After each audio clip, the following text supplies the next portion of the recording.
Good evening and hi everyone. It's a delight to actually see all of our alumni on this webinar. I will tell you that whenever we do webinars, we're always like, oh, there are these are our alumni here. And then we look at the list today and to see all of our alumni is such a proud moment. Thank you for joining us. We're going to get started in a minute. Okay, welcome everyone to this very special evening for all of us. And we're very delighted to have Pramath with us for this evening as we really formalize and strengthen our alumni network and community from all the WhatsApp groups that we've had and the one-on-one conversations to really formalizing and strengthening the ILSS alumni community. A warm welcome to everyone. One thing that's unique to this webinar is that everyone here is part of the ILSS community directly, of course, as alumni, some of us as staff, and so on. And so you perhaps don't need an intro to ILSS because the chances are you probably are saying that in your own organizations. And so we thought we use this to give you an overview of where ILSS is today. Because for some of us who did a program or did a space with ILSS 4 5 years ago, we've heard several times about you saying, oh, wow, now you're doing so many things. You're working with so many leaders. And so that's what we wanted to give you a snapshot of where are we at as overall ILSS in this journey, and then get into the entire Alma Connect and the alumni portal. So we all know this, that ultimately for us at ILSS, we believe that leaders and people are really the lever to impacting change at scale in the sector. And so even as I looked at the alumni list of people who've signed up today, I could see a combination of people who've, of course, now come into the social sector through our programs for corporate leaders to join the sector, as well as several social sector leaders who are doing incredible work and have committed to a learning and development journey with ILSS. And so those two pillars continue to be the bedrock of what we do. And so while most of us, and we've seen that in the sector, for many people for the longest time, when they thought about ILSS, they would think about the ILSS flagship leadership program, right? And the good news is that based on the learnings from the program, with just the corporate leaders, we've had a chance to work with very senior corporate leaders to get them on advisory boards to the board leadership program. And also very excited, and some of you, of course, seen this too, really excited to launch our Young Leaders program for mid-sector, for people from about 7 to 15 years of experience who want to cross over to the sector, many of whom had written to us for the flagship leadership program, and we said we are coming up with something. And so that's the network of corporate leaders who are really committing to the social sector that today we have part of the ILSS community. And then, of course, our sector grown leaders, the first and the biggest alumni community that we have of the social sector alumni is our fundraising program. And then, of course, the several other programs on the people practices program, the Emerging Women Leaders program, where we now have over 100 alumni who've gone through the program. And then, of course, the board governance program to say, what is it that social sector leaders need to be able to learn how to engage boards? And again, our newest intervention for social sector, which is how do we really leverage digital to accelerate our impact? So the chances are that all of you joining here today have done one or several programs. We know that some of you are alumni of multiple programs of ours. We also know that we have organizations that have now collaborated with us on the very different areas. And so we're very delighted to be doing this work together. A quick overview, you've probably seen a bunch of messages from these people over the last month.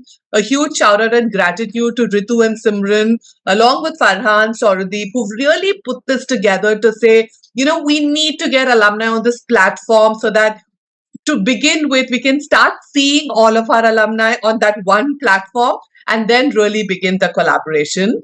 And so where are we today, right? I spoke a bit about the various programs and the communities that we're looking at. Today, actually, we're over 800 people if we look at our ongoing programs currently. And that is the biggest asset that we have, right? You have 800 leaders, all who are committing to social change. And the beauty of it is that we have people from all regions in India, we have people from all domains, all types of organizations. So this is a snapshot. I'm almost imagining people from cohorts 1 and 2 going like, oh, wow, there are 800 people now, really? And we're very privileged to be doing this work, to really build this community, to see what are all the synergies that we can build. Again, when we started with, we were perhaps in a fewer geographies than others. We're also seeing that today we're able to have alumni from across the country, and you'll see even the overseas one growing up consistently over the last couple of years, particularly through the years at COVID. And what this doesn't represent is also a growing number of our people who are from areas around these cities. And so that's another thing that we're really excited to see. How can this community come together in local chapters, understand contextual local needs, and so on? So that's the real big 800 plus community that we're all coming into. And of course, when we look back at since the time of our inception, we love our alumni, and I'm sure you all know that. We often tell people in programs that you can finish your program, but you can never really leave, because once an ILSS alum, you're always an ILSS alum. And so while we've had really rich conversations and engagement offline through one-on-one conversations, what we found really missing was that for all of these 800 people across several cities, across several program sectors, to come together on a unified platform. And so the first thing that we did actually, which happened before the platform, was that we inducted a bunch of incredible alumni to really form our alumni council, so that the entire work of alumni is kind of led by the alumni and for the alumni. So it's not that it's a group of ILSS staff members who are really thinking about it. And again, very grateful that we now have representation from across regions, across programs, across domains in the sector. Sanjay, Anjali, Ishmeet, Vinita, Paridhi, and Shantanu, so grateful for having co-created this work with us. We also introduced city chapters, and you will all have seen how we finished the first round of city chapters across our country. And we've already had about 30% of our alumni who've turned up for one or more of the city chapters. And that's an attempt to say, while there are things that we do for all alumni, how do we also really start nourishing these local communities? And so grateful to all of these leaders who've come forward to own the city chapters. Barsha, Anish, Mahi, Vijay, Uma, and Vijay, Manoj, Neeta, Mubina, Vasudha, who helped us a little bit as Vijay came on board. So really, really helpful to this community. There are more people and more opportunities that we're looking at for more alumni to get involved, to really help us think through the overall alumni work at ILSS. This is literally just the start. So with all of that background, this is really the work that we are looking at for our alumni, which is what are the various ways in which we can support alumni, the alumni can support one another, as well as the alumni can support the institution of ILSS over a period of time. So that's all the backdrop in which we said, okay, can we really launch Alma Connect? Now we know that there are about 100 of you who have already got on the portal, so great job at that. And the objective is really that today we formally launch Alma Connect. That will finally be that one-stop place where we can see all of our alumni and really start the engagement. So very delighted to formally launch our Alma Connect.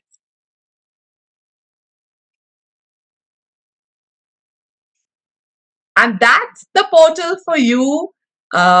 Can't wait to see every one of you there. If you thought that our commitment to feedback was one thing, our commitment to probably getting you on this platform is even a bit notch higher. And so really, really invite all of you to get on this portal sooner than later. Just a really quick detail on what you can expect if you've not yet registered. You should have got an email to be able to register on the Alma Connect. And once you register, you have to accept the invitation to really activate your account. and then the world is ours, right? So can't wait for all of us to get started and to do that. And so at the backdrop of this, as we are launching this, we were thinking about, the potential of alumni is huge. And who are some people that have really, really inspired us to think about alumni? And no guesses, no surprises there that we say, hey, we should get Pramath. Because what Pramath's been able to do across the institutions that he's worked with is really put alumni front and center right from the start. Because we've seen how globally several leading institutions and universities sometimes wake up to the alumni possibilities a little bit late in the game, right? And we said we've obviously prioritized alumni from the start. And so can we really hear from Pramath on this special evening on his thoughts of how he's done this now across institutions and even across sectors to really activate and prioritize alumni communities. So we're really, really delighted to have you with us, Pramath. And I'll formally introduce both Pramath and Anu, of course, a little bit, and then bring us into the conversation. Pramath is a pioneering force in Indian higher education, founder and chairman of Harappa, now part of Upgrad, which strives to become India's largest organization to focus on teaching habits and skills critical to workplace success in the 21st century, all online. He's also the founding dean and a member of the executive board of ISB, which rapidly became one of the top 20 business schools in the world. He's also the founder and chairman of the board of trustees of the acclaimed Ashoka University, perhaps the first thing that comes to our mind for several of us. A liberal arts university which launched the popular Young India Fellowship and also started the movement of liberal arts universities in India in itself, right? Pramath's, of course, been instrumental in setting up a wide spectrum of change-based higher education initiatives, including a management program for career-oriented women, an entrepreneurship fellowship for the Himalayan region, a solution-focused design education for the built environment, has also been a media entrepreneur, education consultant, and management advisor, a crossover like several people here at the 9.9 group, which he founded and a partner at McKinsey company. He's also authored 2 books, An Idea Whose Time Has Come and Learn, Don't Study. We're super delighted to have him here. Of course, academics are his first love. He received a PhD and an MSc from the UPenn and BTech from IIT Kanpur, where he was honored with the Distinguished Alumnus Award in 2018. And I remember that about a year, 18 months ago, we went to Pramath and said, hey, how do we really think about this alumni more in a structured way? And he'd given us these sparks of wisdom and inspiration. And so over the last 12 to 18 months, we've said, okay, let's really make this happen. And so as we launch this, it's almost really special to have Pramath with us. Anu needs no introduction, so I'm not going to read this out. The extent to which Anu knows her alumni is something that all of us as leaders need to be proud of and learn. And so we said, hey, Anu, you need to have this conversation with Pramath. So with no further ado, I'll invite Anu and Pramath to really anchor us in this conversation of what's the opportunity and potential of Alumni Network. Thank you. Thank you. Thank you so much, Archana. And you really have stolen my line. A lot, in fact, everything I've learned about nurturing alumni, I've learned from Pramath. From the very get-go at Ashoka, it was something he held very, very close, almost like he's the linchpin for the Ashokans, and we all call ourselves Ashokans, Pramath. So really, welcome, and thank you for being here for such a special occasion for us. Pramath, I'm going to start with your journey, and as you know, 50% of our cohort today are folks who have made that leap of faith and come into a second career. You had many careers. So, tell us a little bit about your career journey, starting with academia to, ISB and, of course, Ashoka University. I will end up talking a lot about Ashoka because it's a common love for both of us. But would just love to hear from you how you approached every career shift and a little bit about your journey so far. Thank you, Anu, and thank you, Archana, for that generous introduction. And I'm really, really delighted to be here. And it's an honor. I've seen ILS grow up from scratch, and to see that you have like 125 people on this webinar as alums is truly amazing. So you should be very proud of what you've achieved, and congratulations. Like many things, my career has been a series of accidents and being in the right place at the right time, sometimes being in the wrong place at the wrong time. As you mentioned, and I clearly was studying to be a boring engineer, uh, decided to become an academic, did a PhD, actually joined the University of Toronto, and then I hated it. I think a lot of my career decisions have been because decisions that I thought were right turned out to be wrong. And I discovered that I wasn't cut out to be an academic. It was one thing to study and prepare to be an academic. It's another thing to be an academic. But be that as it may, I was very disillusioned. Uh, Luckily for me, McKinsey and Company was hiring people they called non-MBAs, believe it or not. I was an early hire into the what was also called the, in a positive light, the diversified recruiting program. They were diversifying from hiring only MBAs. So it wasn't gender, it was not uh, uh, different backgrounds, but it was the degree and what we had studied that distinguished us from the others. And so I was lucky to spend the remaining, the next 13 years of my life as a management consultant. It was thanks to McKinsey that I was able to make that transition. In a way, they were my ILSS. But the reintroduction to education again happened by serendipity. It so happened that I was working on a national project in Malaysia, which was to transform the Malaysian economy. And one of the things we realized is that Malaysia did not have tech talent, or what today would be called tech talent or digital talent.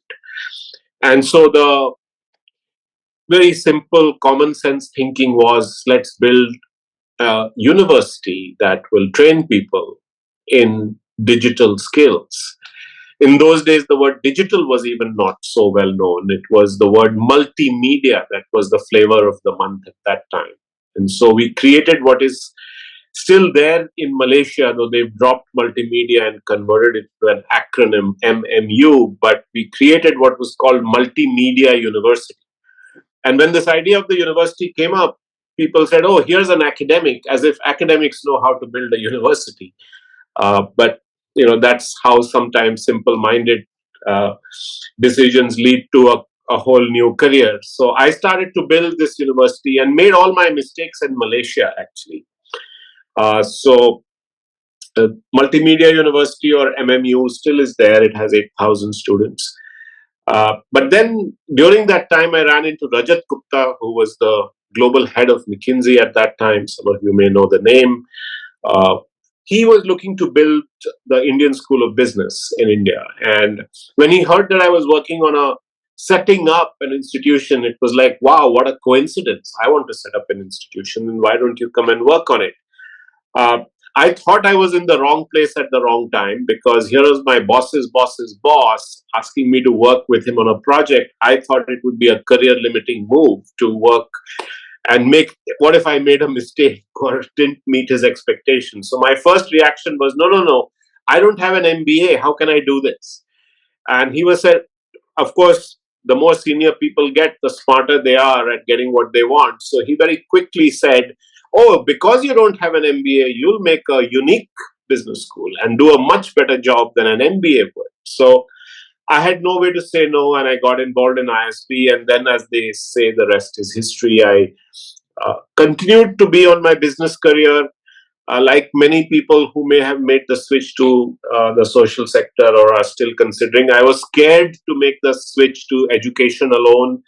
I thought I was cut out for business. I had already left academia, so I thought I should stay where I am and not make another switch. So I carried on in business and became a CEO, started my own company. But then I realized that my heart was really in what I could do in education, and that I was uniquely positioned because of my failed career in academia, I think, as Anu will bear me out, academics are really tough to deal with. And because I had been once before, I had all the patience and understanding and empathy in the world to manage them. And I think that is one of the big reasons why I have been successful, Anu has been successful. And that led to, of course, one thing after the other, one success of ISB. Though I have to say, multiple failures as well. I studied something called the Sanskriti School of Business, the 9.9 School of Convergence. They were spectacular failures. My ideas didn't work. I thought I had a winning formula, but that was my arrogance, which then led to the creation of the Young India Fellowship, where Anu and I met and we created that program together. And then, of course, the success of Ashoka and many other education projects, giving me the courage to say, okay, enough of my business career.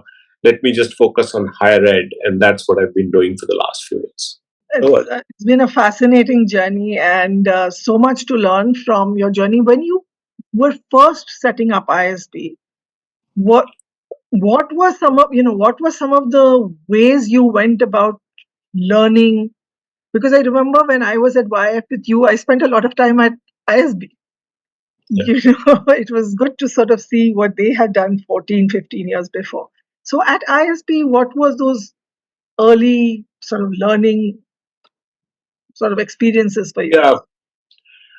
I spent a lot of time with other academic administrators, Anu. I consider myself a copy paste person. So, I think I believe that a lot of innovation can also happen by copying. Uh, Innovation is not just about doing completely new things. Uh, in fact, like a lot of somewhat timid, scared, risk averse people, I don't think I'm a innovator as such. But I love taking ideas which other people have and adapting them, uh, copying but pasting in a new context. And so I'm a good learner of what others are doing, and I think consulting made me that, because I came from a background where I had no business background, so I had to learn by quickly absorbing. So I spent a lot of time with educational administrators. I was very inspired by Dean Don Jacobs of Kellogg, Deepak Jain, who's still around. He's helping build the Geo Institute, and a very iconic business school leader who then went on to lead INSEAD as well. And many such people who had been academics but also academic administrators. And while they may not have ever built a school from scratch like we did, they had done lots of innovations on the ISB model. On the traditional 2-year MBA model. And one of the things that McKinsey had taught me was to always try and do things differently, to be distinctive, to stand out. Because it's easier to market an idea that has, not just for the sake of being different, but is somewhat different and distinctive, because then you get a talking point. So I knew that to do that, I needed to bring in new ideas, new innovation. Like I said, I didn't have the courage to do something completely radical, but as I started to look around the world and study different models and talk to people, I suddenly realized that if you just took what people were doing and put it all together and dropped some of the things that were not relevant to India, but brought some of the things that had worked in other markets and could work in India, you could actually design a pretty distinctive proposition for India at that time, which still remains a very distinctive proposition. And so that's how I learned. And I think I love to learn by just talking to people and making mental notes and then all putting it all together into a package. I think you've seen me do that a couple of times after that as well. So I think that's how I got to where I got to. So Pramath, coming to our favorite subject, Ashoka University, when you were, early days, 2007, 2008, the discussion around Ashoka started, and I think the Young India Fellowship was launched in 2011. That's when I came. That's when I became a part of the idea that was Ashoka. What were you thinking in terms of, what were you thinking differently? I mean, this was, of course, a liberal arts university, but you had been a part of an institution earlier. So, how did you approach Ashoka? And I do want to come to, of course, the alumni networks and stuff, which Yes. I have experienced firsthand. But really, uh, what were you, what did you, how did you approach Ashoka?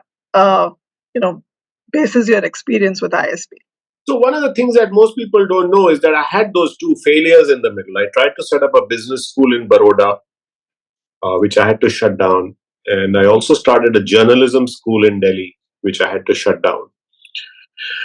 So I very quickly realized the folly and arrogance of saying once successful, always successful, that context matters.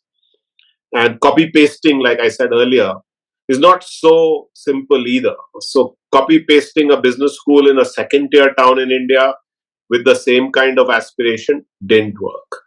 Copy pasting the business school model into the journalism program and saying I'll build the Indian School of Journalism or Media didn't work. So I was a bit humbled, and so I had to step back and say, what am I doing wrong? And I realized that what I was doing wrong was that I was not approaching things the way I had approached at ISB from a clean sheet, because I had that time I had the humility of saying, oh, never done an MBA, never set up an institution from scratch. I really need to approach it, on a white sheet, clean sheet, build it from there. Here I was very convinced that, oh, I've got a winning model, just put it in and bung it in, and you can do it in many sectors. And that was not happening. So I went back to the drawing board. But then I also realized that you can't completely ignore the learnings from before, right? So it's an interesting dynamic that I went through, where at first I was just applying things saying, oh, I know how to do this and let me just do this in a new place, to going back and saying, no, no, no, I got to go back to scratch and start from scratch again, draw a line in the sand and say, no, I don't know anything. But then you start doing it and say, no, but I do know how to do this, right? From there. And so you start bringing back some of the things, but it's a very subtle change in mindset. Makes you a little bit more humble and open to saying this has to be done differently because it's a different context. Yet you don't want to lose some of the things that could actually give you an edge over somebody else trying to do things. So the big insight was that, hey, we needed to bootstrap. We didn't have money. Financial markets had gone down. There was a financial crisis. We had a great idea, but we couldn't raise money. And we didn't have land. We didn't have approvals. And I think looking back, it was a bold move, but it didn't seem like a bold move to me at that time, because I had all this going on in my head, which was, oh, let's use borrowed infrastructure, which was a big move, right? We were working out of an auditorium at the Sri Aurobindo Center for Arts and Communication and talking about building a world-class liberal arts university to rival the Ivy League, right? I mean, if you think about it, we are completely nuts. Our students were staying in Katwaria, which is in a way like a rural area in an urban center, right? And so we really bootstrapped on the infrastructure side, which was the insight I got from having built ISB, where we had a lovely campus, but frankly, people cared more about what was happening in the classroom with the teachers than the lovely campus. And if that is what people cared about, then what you and I did was we said, let's forget we could be doing this under a tree, but let's make sure that every faculty member is absolutely top notch. And all we need is 30 faculty, right? So all of those insights allowed us to create a very potent, bootstrapped, inexpensive, affordable, very innovative model. Of course, we are saying all these nice things because it worked. It may not have worked, but all the thinking and the failures, I think, helped me have the confidence that it could work. And looking back on it, it was a crazy idea because no certification, no masters, just a program running out of a borrowed campus. But yeah, I think some of the learnings really made the foundations very strong also and led to the success of the program. Yeah, no, absolutely. I mean, we always joke about the fact that the tree house had a couple of some leaky, it had a little bit of a leaky roof and a little bit of a bucket on the side, but we called ourselves the Rhodes Scholarship, Yeah. the Rhodes Fellowship. So there was no matlab, audacity of ambition pura tha, and we all believed in it totally. So yeah, those were really special days. Pramath, your love for your student community has been something I have experienced firsthand and really have borrowed very much from it when we were setting up ILSS, because we would often wonder what is it in the YF 1 year, why do they feel so close to each other when they've spent 3 years in a college education, or 16 years in school, and those bonds don't happen. So how did that sort of, what was it that brought these guys, and how tight the YF fellows are, they, so many of them are married to each other, and that's, I mean, I can I know about you being really there, everything. But even for me, I have so much confidence that even today, if I pick up the phone and I reach out, they'll always be there for me. And this is now more than a 10-year story. But from the very beginning, you always emphasize the importance of the students and the alumni for an institution. So, what were the key factors in your journey as a student or through your career, profession, that were sort of the bedrocks of this belief?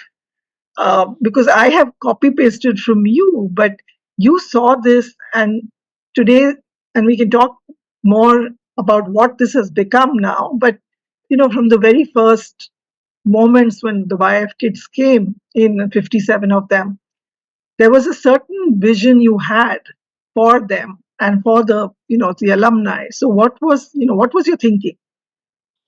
So again, there was a bit of copy paste here, right? I remember going to school in Patna where I spent 10 years, 8 years in one institution. And the bonds between us as students were very strong and continued till this day. In fact, 2 or 3 of my classmates work with me. And I sometimes am surprised because you don't typically see that. Classmates from school. Uh, but then the institution didn't do very much for alums. And at that time, I didn't quite miss that. I didn't understand. When I went to IIT, I found the same strong bond. So clearly, spending a long time at an institution, but then I realized that residential living brought people together a lot. And there was a different kind of bond that. Then when I went to Penn, I realized that Penn was another level in terms of how much attention they paid. I mean, the day you started graduating, they started inducting you to the alumni group and so on. And a lot of this is what we do now, right, at Ashoka and so on. So some of those I saw happening there, but maybe I thought that this is a little bit crass, right? It felt like usual American thing. They're trying to raise money. They start sending you forms with, prompts to donate $25 right from day one. So I did see that effort to get you hooked on very early on. But the real copy paste I did was from McKinsey. McKinsey has an amazingly powerful global alumni network. What you're trying to do with Alma Connect, McKinsey was doing 30 years ago, right? We were the first, our alumni portal, jobs, right? And part of it was that somewhere along the way, McKinsey had identified that all the people who get rejected on campus for a McKinsey consultant job are one day going to become your clients. And all the people who leave for performance reasons along the way, because you take a lot of pride in the fact that 6 people join and only one becomes a partner and the rest have to leave for performance reasons, those 5 people who leave along the way will also go and become partners. So you better behave yourself with them, right? So even if you have, in an interview situation, we were trained that when you interview somebody, interview them, reject them, but remember that they will one day be your clients. And so you treat them that way. So that was the mentality. And so the connect with people who left the firm was very strong. And I could see that powerful network that built for the firm from a business perspective in generating work and revenues over time. And that's when the penny dropped that, listen, this alumni thing done right has huge benefits. Now, coming back to India, when we were setting up ISB and Ashoka, the one thing I realized that one of the big powers of the great reason why Harvard and Wharton and Penn have the reputation they do is because of the alumni. But these are 300-year-old institutions. So how do you build the same reputation for a new institution when you have no alumni? And you know that over a period of time, alumni have to give money and contribute. And am I going to wait 25 years like most of these institutions do? By the way, there's a lot of research on alumni behavior. So we read a lot of that and realized that people really kick into giving back to the institution, either in kind or in money, after 25 years. Because by then their kids have gone, they are getting to that age when they have become wealthy, right? And so those studies and everything in the US, because these institutions have been there for long, are much more focused on fundraising from alumni. Whereas we knew that, yeah, fundraising will happen, but how do we connect to them really early on? Because they are your ambassadors. They need to be able to talk about the institution. Word of mouth in education is extremely important. And so that's why we spent a lot of time saying, how do we build that alumni connect from day one where we don't wait for 25 years? How do we not wait for 25 years? I remember the discussions were always about not waiting 25 years, right? And of course, then once you have that goal, how you build the connect, what you do, bring them back every day, every year, bring them back into the classroom, make them mentors, make them TAs, all the stuff that we do, the good stuff, started to happen. And I, of course, personally invested a lot in that in the early years. I don't do as much, but just now, I was in London and did 2 alumni events. The ISB did an alumni event in partnership with the Indian High Commission.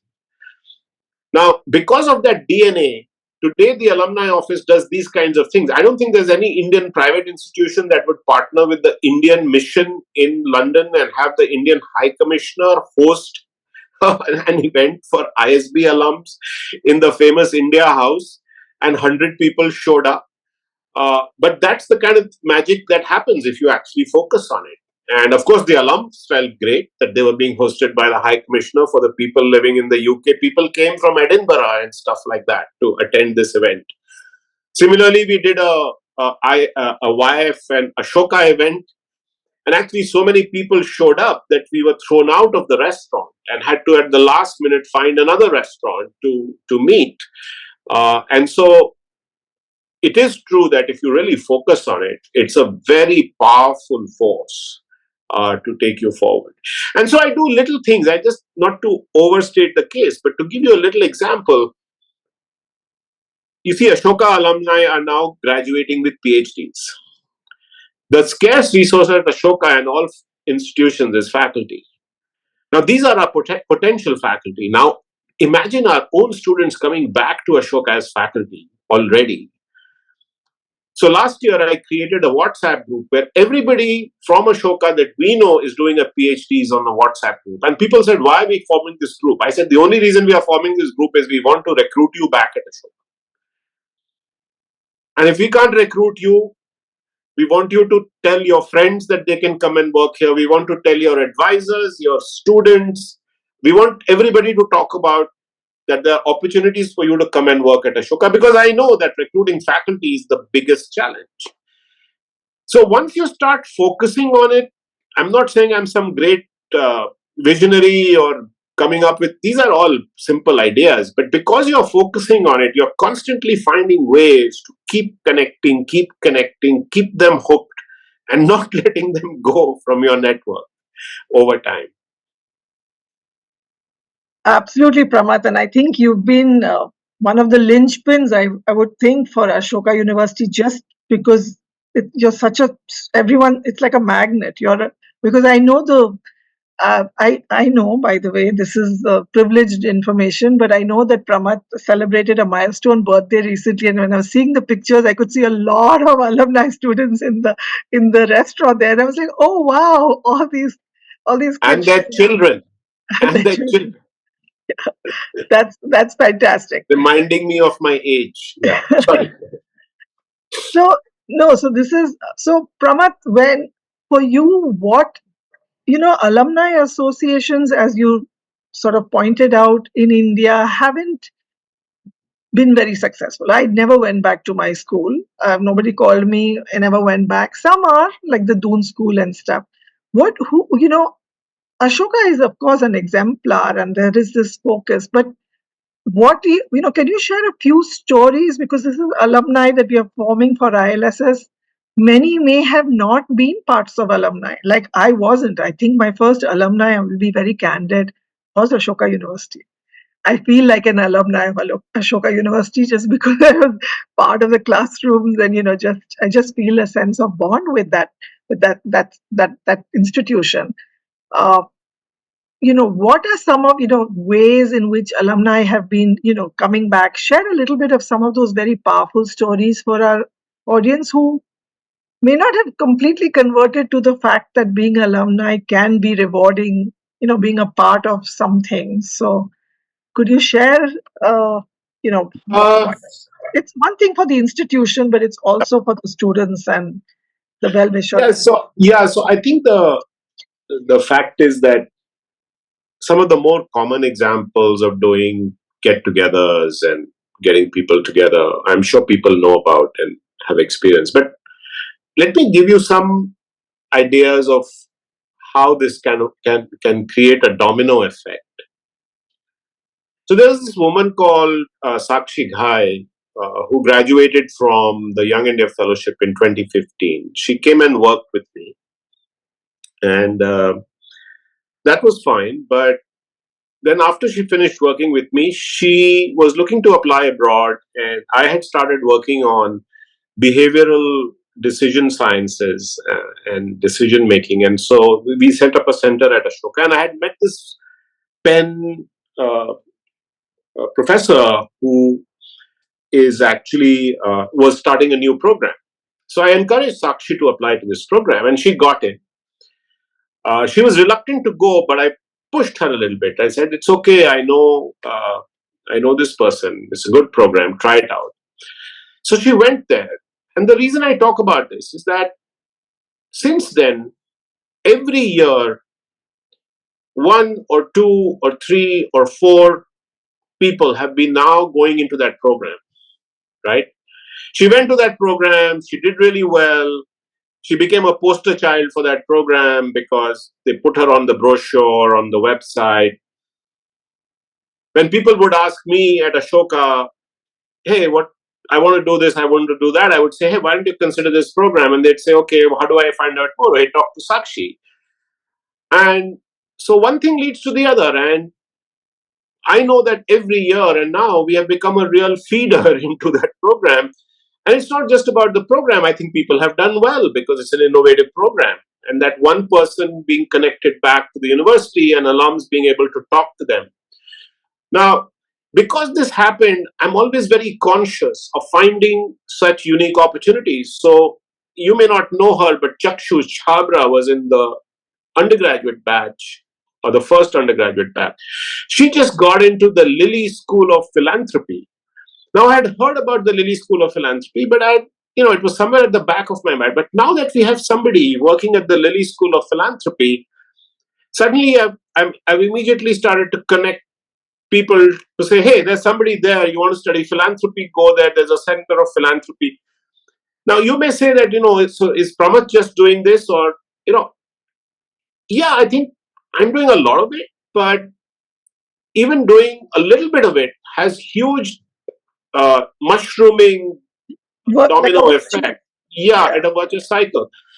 So that's one thing that happens. I think it gets people on a career path and creates avenues and pathways that you were earlier not aware of, because somebody else in the alumni network is doing something, and you can easily reach out to them. They can even help you get into some of these programs because they can speak to you, give you some insight, and so on. The other thing is being able to give back. Also creates a very interesting virtuous cycle. So Srishti Sardana, who you'll remember from the first batch of the YF, very well. We really helped shape her career in terms of giving her support and so on. And of course, she's bright. She on her own got into to Columbia, did a fantastic PhD. But for a few years now, we encourage her to come back at Ashoka and do a few guest lectures. We created an alumni in residence program. We call it the AIR program.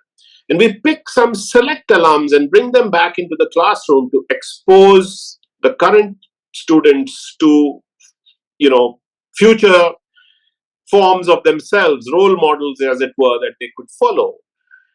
Now, what was really gratifying is that this year, having completed her PhD and now being a full-time academic, she actually taught a full course at Ashoka. But not only that, what was interesting is that she invited a collaborator from Australia to come and teach the course as well, which of course enriches Ashoka as well. It's not just a matter of getting one of our star alumni back, but through her opens up Ashoka to other institutions. So that's another example. And Srishti loves the experience, right? She wants to come back every year. She will never move to India in the near term, but now she's locked in those dates in her calendar every year. Academics work through a very tight calendar. So she's now blocked those dates to come back every year to Ashoka to teach. And it's a great asset for us. So both the institution and she benefits because she maintains her connection to India. And there's a pipeline of students who want to study counseling psychology for whom she's become the go-to person, because that's the most distinguished of our alum who works in that sector. And so our current students have access to somebody of her caliber because we have kept in touch and maintained her. So I think we've also done a lot of podcasts and social media posts treating alums as case studies and role models and use cases, if you will. And I think that's been very successful. I don't see too many institutions do that. These are some of the unusual ways in which you actually get current students to benefit, alums to benefit, and the institution to benefit as well. I do think that the reason we have been doing it is because we are underdogs. We are coming from behind in some ways. We are a new institution and we need to catch up quickly. We are in a hurry. We need to make a mark. So you do everything you can in your power to build your reputation and not leave any stone unturned. No, it's remarkable what you're sharing, Pramath, and it seems so organic, but there was so much thinking that went. By the way, my daughter Anaita has also been talking to Srishti for guidance because her dream college is also Srishti has convinced her that her dream college is Teachers College at Columbia. So Srishti's multipliers are spread across the globe in these young professionals who want to do psychology and etc. Pramath, I have to hand it back to the team because the audience needs to ask questions. But Yes, I just need to ask one last question. This is for the ILSS alumni community. what would what would you advise us, as we said, to nurture this community of leaders for the social sector? Any piece of advice on how we can go about it? I do know that I keep, the vision of Ashoka and how, you all have so much celebrated and supported and built a platform for your students to succeed. I know Ashoka talks about the students eventually running Ashoka and, all that. But any advice on what are some good practices that we need to do to keep alumni feeling the sense of, because I think the thing that's common for us, our alumni, is not the length of our studies. Most of our programs are 3 months or 6, they're shorter, is the fact that they're all here collectively to do good. It's like almost like this social sort of heart that we all have, that's common to all of us. But anything that you could advise us as we set to nurture this community and build this community for us, for the alumni? There could be so many things you could do, but I'd focus on maybe three ideas. I think one is that uh, your alumni who have successfully made the transition, not just successfully, but also had some missteps and some hiccups and some ups and downs, and has gone through some of the challenges of making the switch from the corporate world to the social sector. They should come back and really contribute and not just guest lectures. I think those are sort of minimum bar, but really spend time and hang out with people going through the program. I think giving back across batches. One of the things that I always think of is we are too focused on the length of the program. And it's important to think of the program as being the rest of your life, right? So it's not the 3 months or 1 month or 1 week or 1 year or 4 years, but really you are part of the family now. And so I think thinking of it that way to get them back a lot and contribute. And by the way, a lot of alumni will want to come back, but you only want people to come back if they're willing to give significant time. So it's just because you're an alum doesn't entitle you to come and give gyan in a class for an hour, right? You better prepare, you better come in, you better be able to give some real insightful stuff that will be helpful to people. So I would have a high bar. Everybody has a ticket, of course, but that's one thing I would do. I think the second thing is just individual mentoring. I think setting up a mentoring program, especially given your focus, would be very valuable. And again, I would make that more formal. I would not just make it, oh yeah, go talk to Anu or go talk to Archana, but really organize it in a way that people, there are certain subject areas or sectors or roles that people are able to contribute to, or challenges or opportunity, how to think about careers and so on, that so people assigned for certain capabilities and make it a little bit more formal. And the last would be the opportunities themselves. I think creating a marketplace for where are their jobs, where are their roles, who's resigning, who's retiring, who wants to hire people on their team. Just creating that mindset would be also very valuable. The fourth thing I would add is that you want to constantly feed people positive stories about the program. It might seem like you are overselling yourself, but just doing case studies of successful folks, again, maybe doing just podcasts about them or posts about them. I wouldn't be shy to do that. Uh, you remember that in the early days of the fellowship, and I got beaten up for it, my Facebook post was just full of achievements of our students. And in fact, people used to start joking that I was the chief social media officer for Ashoka. And then it started creating some angst because people would say Pramath is too elitist. He only talks about, people getting into Harvard. What about me? I also, and I stopped doing it, and I regret doing that because, I am going to talk about the people who got into Harvard because that's what builds the reputation of the university. And but not be shy of tom-tomming what you're doing is the last thing I would say. No, Pramath, absolutely. In fact, it's remarkable how Ashoka University students already attract a premium.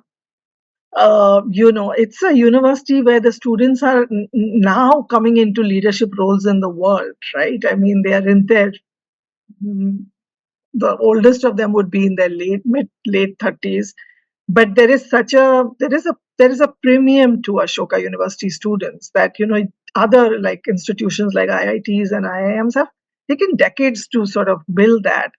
And it's really all these things that have really gone into building that, which is something to learn from. I have to hand it back to the team. I'm hating it. I'm already running beyond. I've spent more time talking to you than I was allowed to. But I really do want to do a quick shout out to Rati Forbes, who's here in the audience, for actually enabling us at ILSS to set up our alumni council and our alumni networks, because we are a small young non-profit. So thank you, Rati, because this is all really from your strength and support. And now I'm going to come back and hand it over to Ritu to read out the audience questions. I'm sorry, Ritu, I sort of went over time. No, we are in time, Anu. No problem. Thank you. Thank you, Anu. Welcome again, Pramath. It was really, really nice to hear out your insights into alumni. And since I've just taken on this piece, there's so much of learning for me and my team right now. So the first question comes from our council chair, who's Sanjay Dhawan. He's saying, drawing parallel to an education alumni like ISB and an employer alumni like McKinsey, what would you call as top 3 matrices that ILSS should measure, let's say within 24 months from now, to quantify the success of Alma Connect? Oh, I don't know. I haven't thought about it in quantitative terms.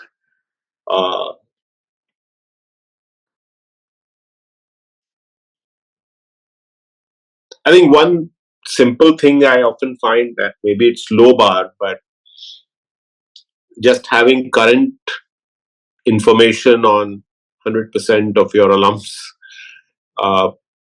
I think is important, because if you don't have that basic, I think you need somebody who's constantly tracking alums and knows exactly where they are.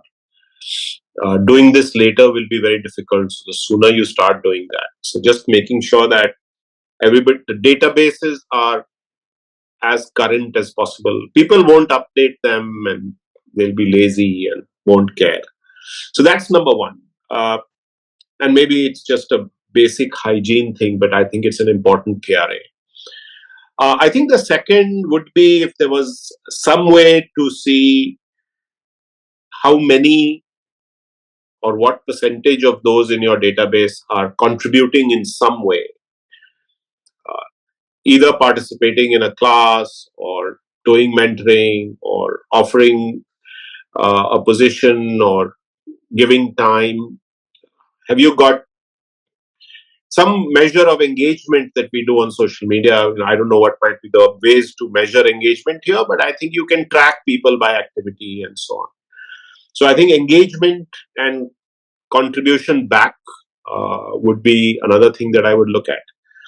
And I don't know if fundraising is a priority or not. I'm sure it is, because if you could get some alumni to contribute financially, initiatives like this need money all the time, and money can't not help. So I think I would target fundraising as a KRA as well, to say, if you've benefited from the program, and maybe you're not making money from your social sector job, but I think a lot of people are going to be very, very wealthy in India, as I'm sure some of the ILSS alums are, or they can raise money on behalf of ILSS from someone. So I think those could be the three metrics that I would put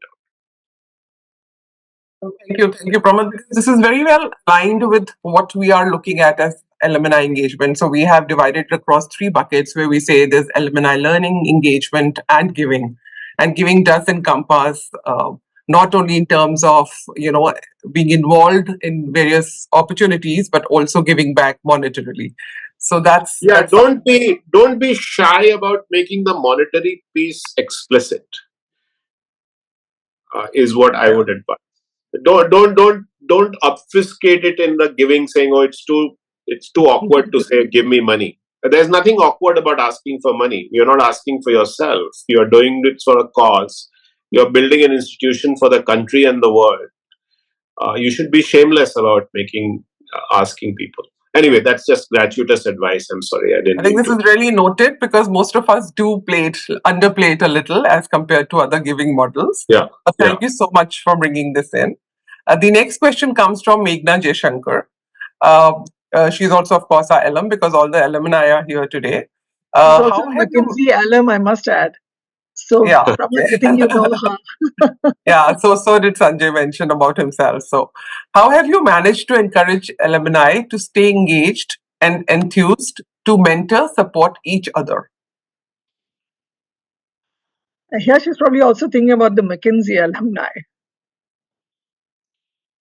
I don't know.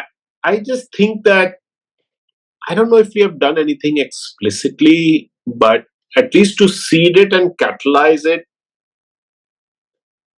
just playing a middle man, if I can role, being the interlocutor between people initially, gets it going. I would like to imagine that some of my own influence with individuals has forced them to talk to each other. Pramath asked, so I have to talk to Anu because he made the connection. And normally, somebody may reach out and the other person may not respond or say, we'll get back. But if I'm in the middle, in the beginning, then that happens. And then once that's a positive experience, then both people feel empowered that they should stay connected and maybe connect to others and that it was a positive experience. I think this whole mentor-mentee thing thrives on the fact that people who mentor get a high out of seeing something happen to the other person and the other person succeed, and mentees feel great when some advice that they got because of that something happened. So then it starts to feed on itself. So I think if a few people can play that role of catalyzing these one-on-one conversations, I think then it starts to build momentum on its own. You can't obviously do that in every case.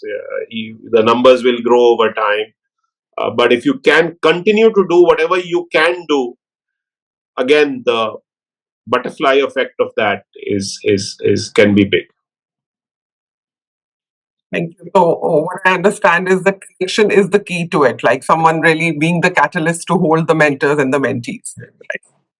Yeah, I mean, everybody on the ILSS team and alums, right? If they treat this as a priority, just make the connections, then it'll start to happen on its own. But initially, you have to seed these things because it's a new body, it's a new institution.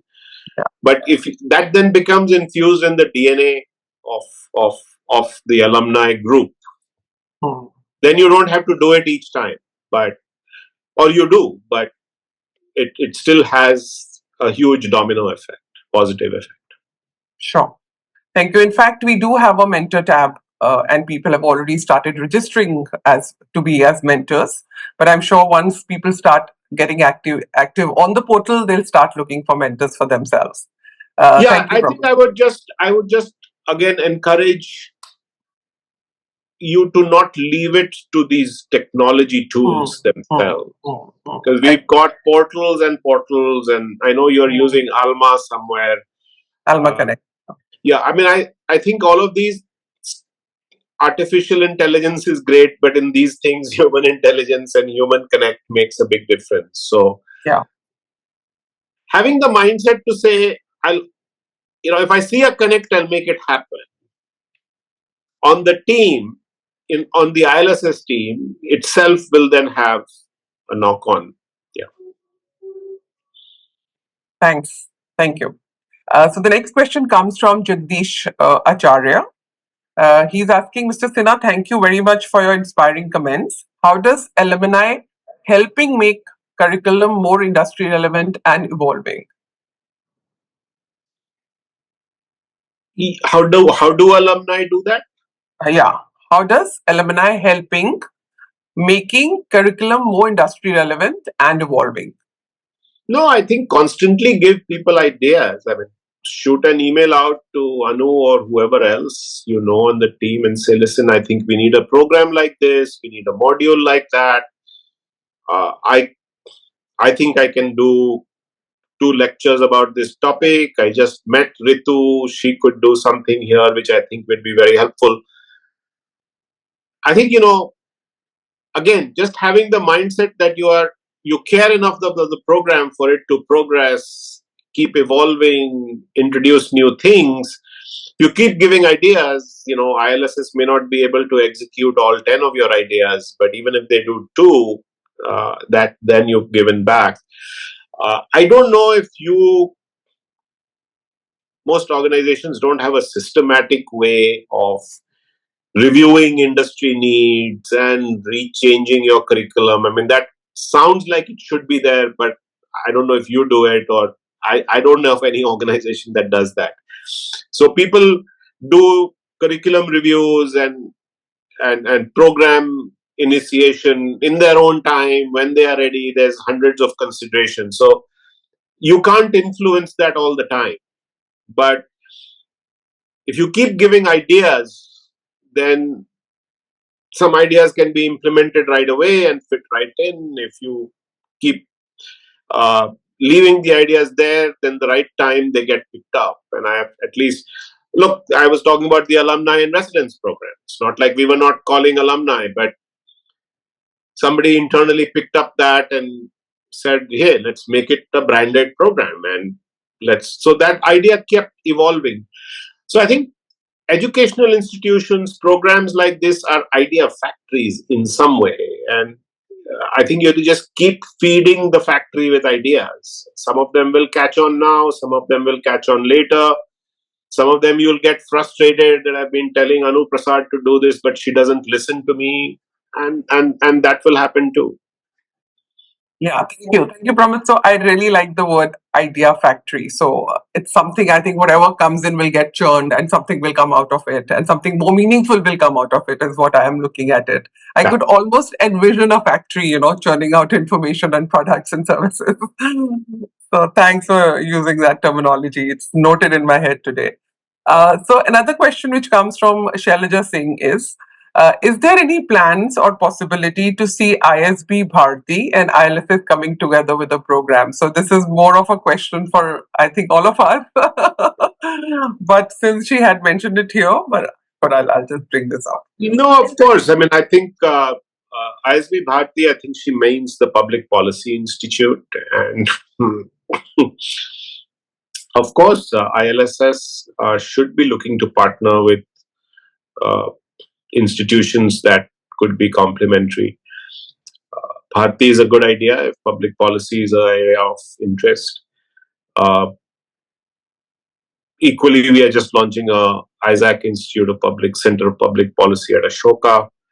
And of course, there are public policy schools now, institutions now in the National Law School in Bangalore, at IIM Bangalore, at IIM Ahmedabad.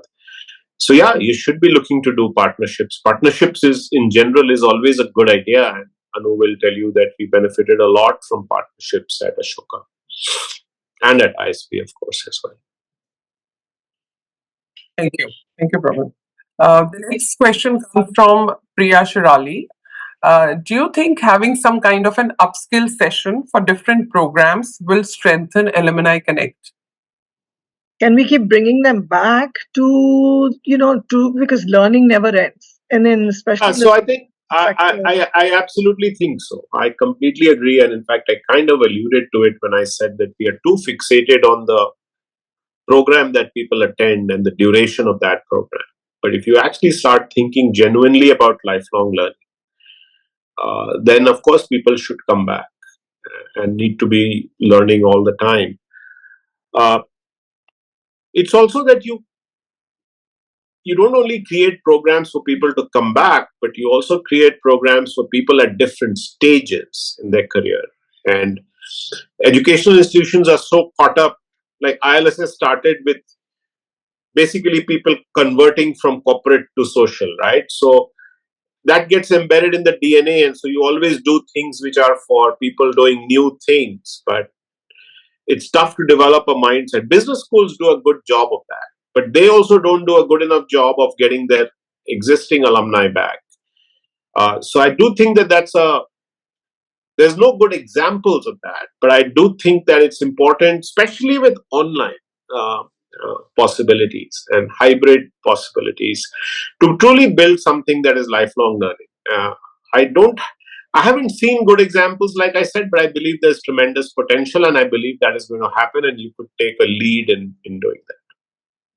In fact, Ritu, I want to ask Pramath a question. There is one of the comments in the Q&A that is here is something about the ISB alumni model, and I was intrigued because I know everything there is about the Ashoka Alumni Association and so on. But what is it about ISB's alumni that you could throw some light on, Pramath? How strong is it? What? No, I think this is a little bit of the MBA DNA, right? People are constantly looking for opportunities. I see.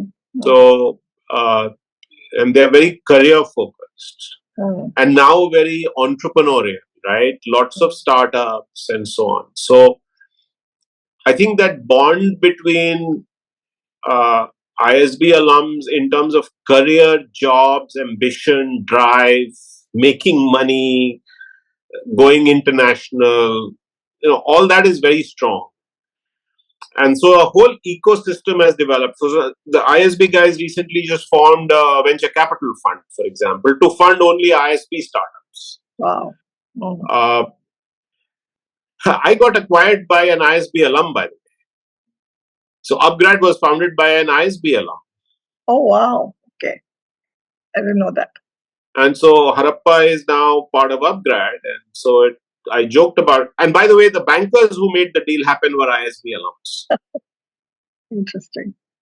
So there's the ecosystem of, so that may be another way to think about it, to the question. I don't know what the intent of the question was, but that could be the other way to think about it, is to think about it like an ecosystem. In your ecosystem, where could ILSS alums play a role?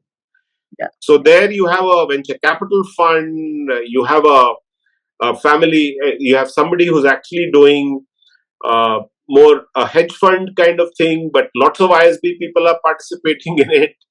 ISB board members are participating in it.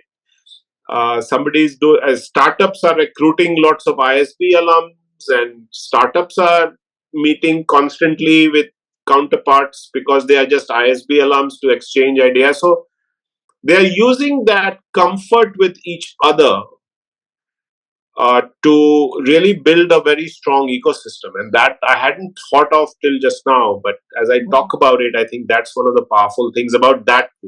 Ashoka has not reached that stage yet.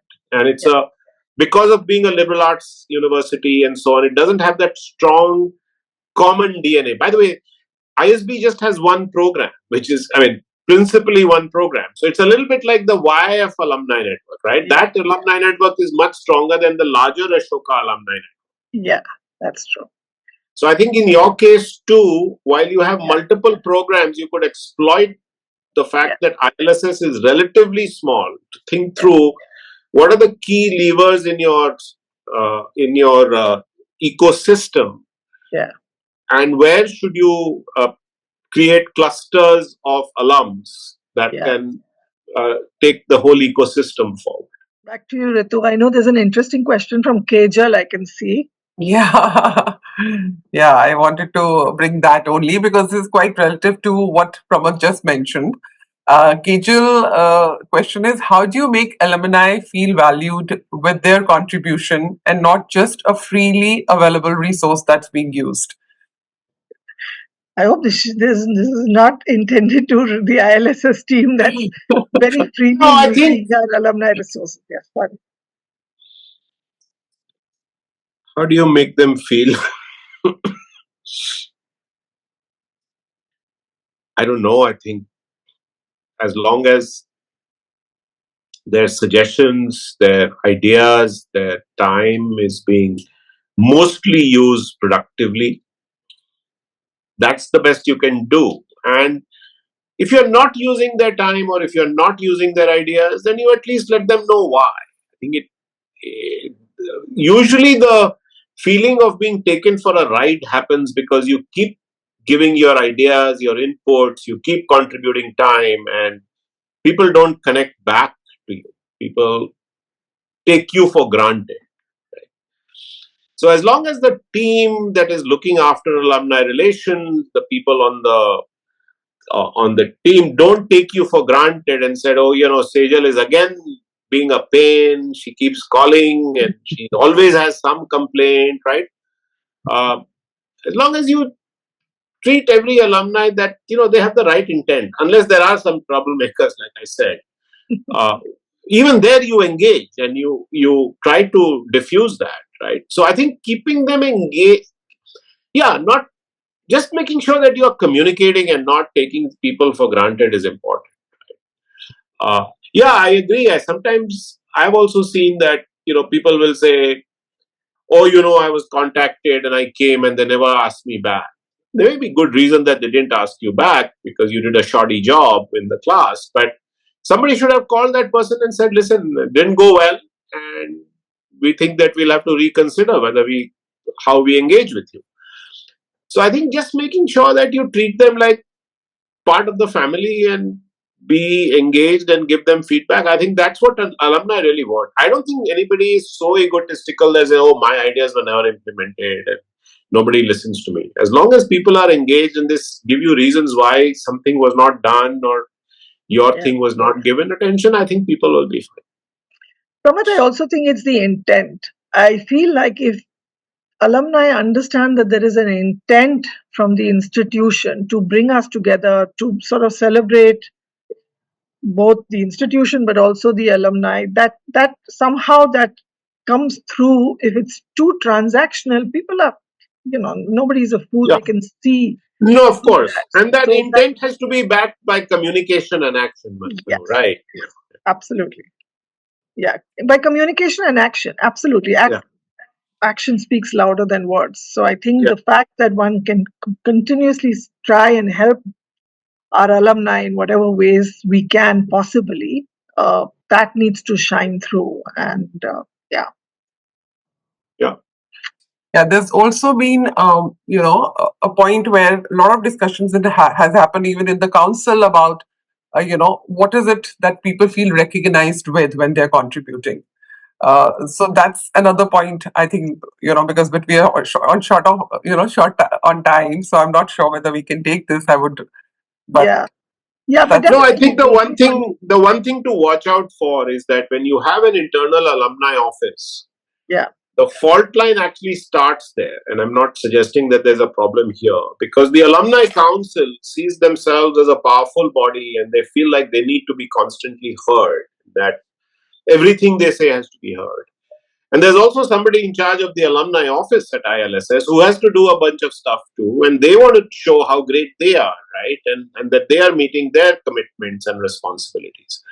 So that can sometimes also create conflict. And I think you just need to watch out for that. That, there's no one-upmanship here and the two have to work together. And so that becomes a very critical, pivotal role to manage. I think is if Ritu, you are in that role, then unfortunately you are in the hot spot. Right. Thank you, Pramath. Thank you for such an insightful session. I mean, at least I'm still feeling that I wish we had more time and, we could continue and go on with this conversation. We'll keep bugging him, don't worry. And now that you know me, that I'm going to be in this hot seat. So Yeah, so as we conclude, I'd like to really take a moment to express my thanks, first of all, to you, Pramath. You've Not at all. really given us very invaluable insights and experiences, and I think it's really set the tone for the way forward. And we are really honored to have you as a person who's launched the Alumni Connect and Alma Connect as a portal. And of course, to Anu and Archana, thank you so much, Anu, Archana, for bringing in various perspectives. Anu, thank you for adding on to some questions because I think it does help and gives a lot of food for thought to the participants. And I would also like to say thank you to the ILSS Alumni Council and City Leads for being instrumental in and giving shape to Alma Connect with a lot of ideas and really giving life to it. I'd also like to say thank you to each and every participant for their enthusiastic presence, for the questions they have asked, very, very interesting questions. And your active participation has really made this space a very vibrant and interactive. In the end, I'd also like to give a shout out to the complete ILSS team because everyone did work a lot to put this together. So thank you so much, team, and let's keep contributing towards this.